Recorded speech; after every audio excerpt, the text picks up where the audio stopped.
just going through more thoughts about Thanksgiving. Had deep discussions with my friends and my mom, and my mom's 82, and I'm just at that point where I just hope I have her for another 10 years. I know that she wants to see me blossom into a rich man and very successful, and um, I understand that, and I've tried to do everything I can to make me myself proud of, make myself. I'm sorry.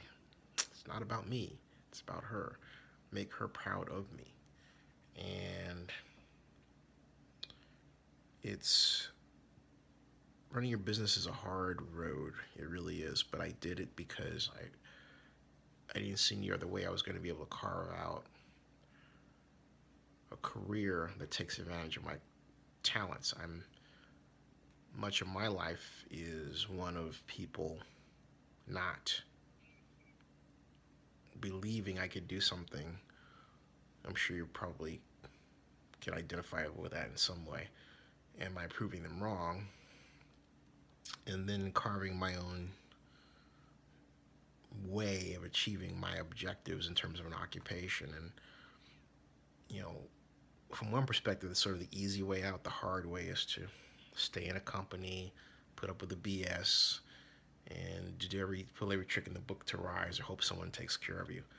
I'm going to say something to you if you're watching this and you are in your 20s. Don't press your hopes on someone looking out for you. They will disappoint you in corporate America. It will happen to you.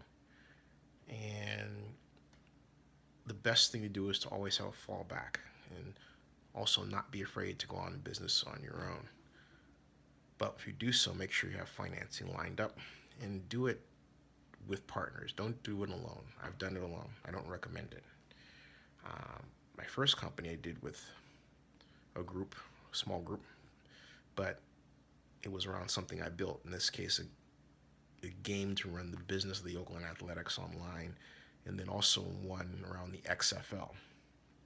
It's a football league started by the World Wrestling Federation in 1999, I believe. So, excuse me, not 1999. What am I saying? 2000 to 2001. Anyway, but it's based on something I built from scratch. And I remember a guy, R.D. Gigantino, he was defensive coordinator at one point for the Cal Golden Bears. And when I first proposed my company to him, Sports Business Simulations, he thought it was a joke, and later was surprised that it took traction or got traction. But in retrospect, Artie wasn't exactly expert at programming to be able to judge. It's funny how people render an opinion on you who really aren't necessarily. I don't mean this to be mean toward Artie. I'm just being honest. They really don't have the background to make an accurate determination what's going to happen to something that you do. When people do that, consider the source and ask yourself why they would be interested in you not succeeding. You know, that's weird. You say, where am I going with this? Well, it's back to my point. It's about trust. Watch who you can trust. Believe in your talents and abilities, and don't let people talk you out of doing something that exhibits your talents and abilities. That's the message. Okay, that's the message. Find your path, and don't be afraid to start your own company or to do so. Especially today. Especially today. There you go.